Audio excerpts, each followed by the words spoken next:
नमस्कार दोस्तों, मैं आचार्य निम्मी अरोड़ा आप सभी का बहुत बहुत स्वागत करती हूँ अपने YouTube चैनल पर। और मुझे बहुत खुशी है कि आपको अस्त ग्रह की वीडियो पसंद आई। आपके जो भी सुझाव और विचार आए हैं उनसे मैं आपको आज बुध ग्रह के अस्त होने के बारे में हम बात करने जा रहे हैं। और विशेष रूप से क्योंकि व्यूअर्स चाहते हैं कि वो मोदी जी की कुंडली पर समझे, तो उनकी कुंडली पर ही मैं उनके लिए बुध अस्त का प्रभाव भी आपको बताऊंगी। तो जानते हैं बुध अस्त के बारे में आज हम कि बुध अगर अस्त हो उसके क्या नियम और प्रभाव होते हैं। मित्रों, ये तो हमने जान लिया कि सूर्य जिससे ग्रहों में राजा है, ऊर्जा का स्रोत है और अग्नि है, और उसके संपर्क में आने वाली हर वस्तु जल जाती है। अग्नि ग्रह जो है वो अग्नि के नजदीक चाहे चला जाए, जैसे कोई व्यक्ति जल जाता है किंतु उसकी ख्याति या उसकी किए हुए कार्य वो नहीं जलते, यानी जीव के भौतिक तत्व तो जल जाते हैं लेकिन अभौतिक तत्व को सूर्य अस्त करने पर भी जला नहीं सकता। जैसे बुध की बुद्धि और बृहस्पति का ज्ञान। तो मित्रों, ज्ञान ऐसी चीज है या बुद्धि ऐसी चीज है, वह अच्छी या बुरी तो हो सकती है किंतु आप उसे रोक नहीं सकते। किसी की मंद बुद्धि हो सकती है, किसी की गलत दिशा में गई हुई बुद्धि हो सकती है, किसी की बुद्धि काम नहीं करती तब भी कुछ ना कुछ तो वो करती है। तो जो बुध है वो अस्त करके भी उसके उस ज्ञान को खत्म नहीं कर सकता। और जो जीव के साथ बुध का नाता है, बुध जब राजा के पास होता है, राजा की कुर्सी के पास होता है, तो वो राजा के समान होता है, यानी बुद्धि राजा के समान अत्यधिक बुद्धिमान हो जाता है व्यक्ति।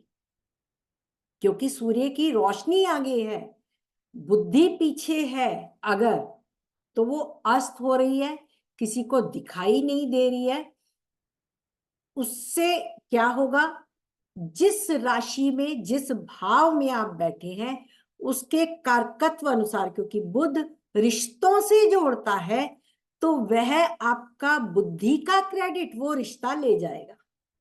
फॉर एग्जाम्पल, थर्ड हाउस में सूर्य और बुध बैठे हैं, स्थित है, वृश्चिक राशि या मंगल की कोई राशि है, तो ये तीसरा भाव छोटे भाई बहनों से संबंधित रिश्तों का भाव है, मित्रों का भाव है।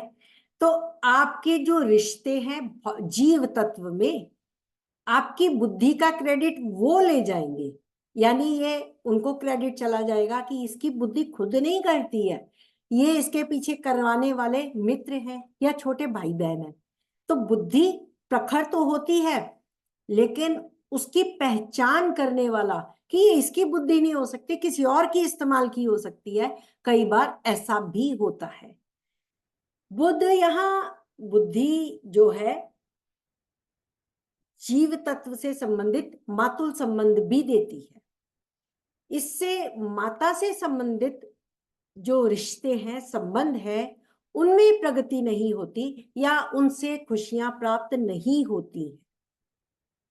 बुध बुद्धिमत्ता और सीखने की क्षमता है। व्यक्ति बहुत बुद्धिमान और विद्वान होता है क्योंकि सूर्य की चमक से बुध आदित्य योग भी जो बनता है।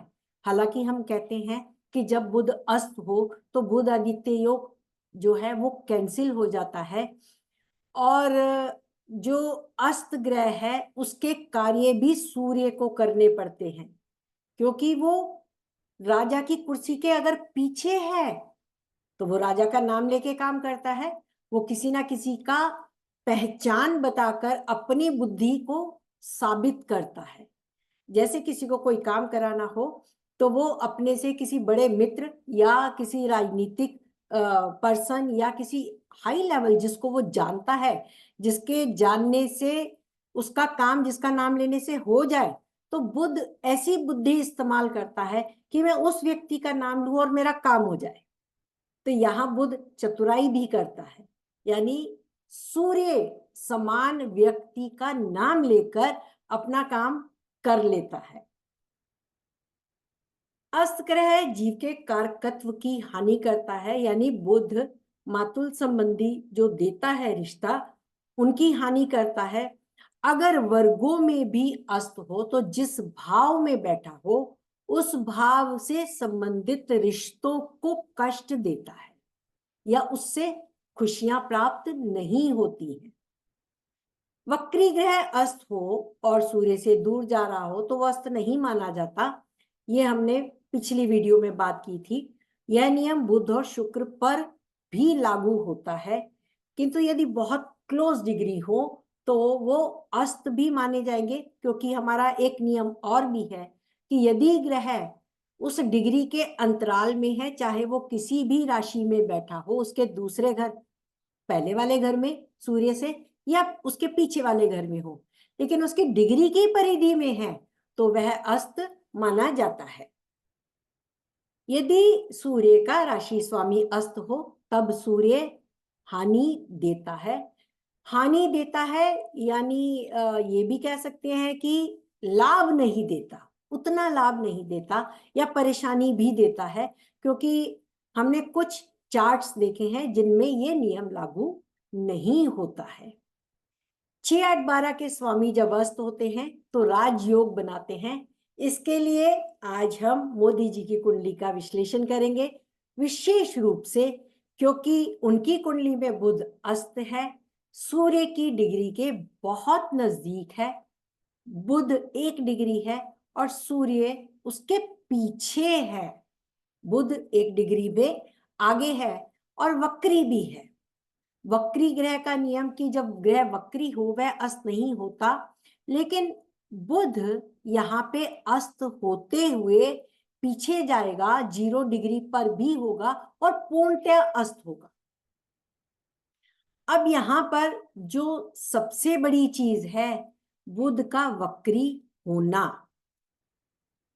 एक नियम जो मैंने अपने एक्सपीरियंस में पाया है, अगर बुध वक्री होता है तो वह व्यक्ति अपने जीवन के पिछले कर्मों को देखता है, उनको परखता है कि मैंने पहले क्या किया था, अगर कोई आगे अड़चन आ रही है तो उसको कैसे सुलझाना है, उसके लिए मुझे बैकअप में जाके देखना पड़ेगा। यदि कोई स्टूडेंट हो और वो पढ़ाई करता हो जिसका बुध वक्री हो, तो वह भी अपनी किताबों के पीछे पन्ने पलटता है। वो पन्ने पलट के अपने पीछे हुए पढ़े हुए को देखता है कहीं छूट तो नहीं गया। तो इसमें बुध बहुत चालाकी भी करता है, क्योंकि वक्री बुध जो है वो 2 तरीके से सोचता है, आगे का भी और पीछे का भी। और यहाँ पे बुध वक्री भी है, अस्त भी है और केतु के साथ भी है। तो हमने जो नियम पढ़ा कि पापी ग्रह जब किसी शुभ ग्रह को देखता हो और वो अस्त हो तो वह पापत्व अधिक देता है, किंतु यहाँ पर एक और अगर आप देखें नियम की, केतु जिस राशि में बैठता है वही उसका स्वामी है, यानी यहाँ पे केतु का स्वामी जो बुध है और बुध उच्च का है, तो ये केतु भी उच्च के समान हो गया। अब यहाँ पे ये बुध कैसा हो गया, एक वो अपने पीछे के कर्मों को देखते हैं, अपने पहले किए हुए को जांचते हैं या औरों के भी किए हुए जांचते हैं कि किस परिस्थिति में किसने वहां से कैसे निकला जाए। दूसरा, केतु के होने से उनके मन में, उनकी बुद्धि में किस वक्त क्या चल रहा है, वो कब क्या डिसीजन ले ले, ये कोई नहीं जान सकता। उनके नजदीक बैठा हुआ सूर्य के समान व्यक्ति भी। यहाँ पे सूर्य लाभ का स्वामी होकर बुध के पास है, और बुध उसकी राशि की ओर जा रहा है, यानी सूर्य और बुध पूर्णतया बुध आदित्य योग को भी पूर्ण कर रहे हैं, एक दूसरे के पूरक बन रहे हैं। और एक राजयोग 6-8-12 के स्वामी, 3-6-11 के स्वामी या 6-8-12 के स्वामी 12वें भाव में हो तो ये विपरीत राजयोग भी है। यहाँ पे बुध का विपरीत राजयोग भी है। इस बुद्धि ने,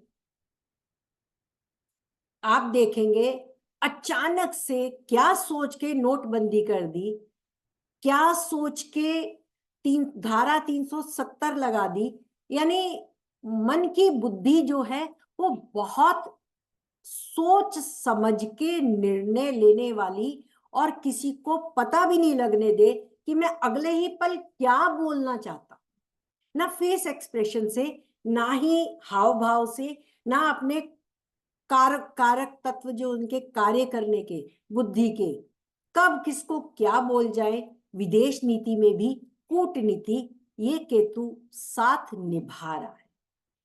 अब वर्गा चार्ट में देखें तो सूर्य बुध यहां भी अस्त है। कोई भी ग्रह यदि D1 में अस्त है और वर्गा चार्ट में भी उसके साथ बैठा है तो वो अस्त का प्रभाव उस चार्ट के संबंधों के लिए देगा, यानी उस चार्ट के जीव तत्व की हानि करेगा। इस चार्ट में नवांशा विवाह के लिए देखा जाता है, तो वैवाहिक संबंधों में इस जीव तत्व की बुध ने उस संबंधों की हानि दी है।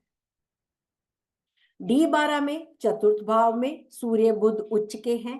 माता का लेवल बहुत हाई रहा, बहुत रेस्पेक्टफुल रही, लेकिन संबंध उनके साथ इनके दूरी के रहे। यहां भी बुध ने रिलेशन में खटास दी, रिस्पेक्ट में नहीं माता के साथ, लेकिन रिलेशन में खटास दी, रिलेशन में दूरी दी, संबंधों में दूरी आई। मित्रों, एक और चार्ट में आज ले रही हूं क्योंकि वो एक हाई प्रोफाइल चार्ट था। ये एक मेरे स्टूडेंट का नॉर्मल चार्ट है। अगर हम नॉर्मल चार्ट में देखें, यहाँ सूर्य बुध, सूर्य 25 डिग्री, बुध 26 डिग्री है। तो इस सूर्य बुध जो राहु के साथ है, नवम भाव में है, यहां पर भी इस अस्त बुध ने इनकी बुद्धि को इतना अच्छा प्रगति दी है कि भौतिक तत्व के रूप में इन्होंने 2023 में एक बुक भी पब्लिश की है। ये इनकी खुद की लिखी हुई बुक, जो एक कवित्री के रूप में मैं कहूंगी, बहुत अच्छी बुक है और ये उन्होंने पब्लिश की है। मैं इनकी डिटेल इसलिए नहीं दे रही कि यह एक सेफ्टी पॉइंट ऑफ व्यू से, क्योंकि महिला हैं और जानी पहचानी भी हैं, इसलिए उनका बड़ा डिटेल नहीं दे रही हूं। इनका D9 देखें, सूर्य बुध सप्तम भाव में, यहाँ पर भी नवांश में भी अस्त है, तो यहाँ भी असर दिखता है। अभी तक इनका विवाह नहीं हुआ है। D3 में देखें, सूर्य बुध पंचम भाव में अस्त है, क्योंकि वो D1 में भी अस्त है, इसलिए हम देख रहे हैं कि कौन से वर्गा चार्ट में बुध अस्त है। तो D3 में भी बुध अस्त है। इनका कोई भाई या बहन भी नहीं है, इकलौती संतान है।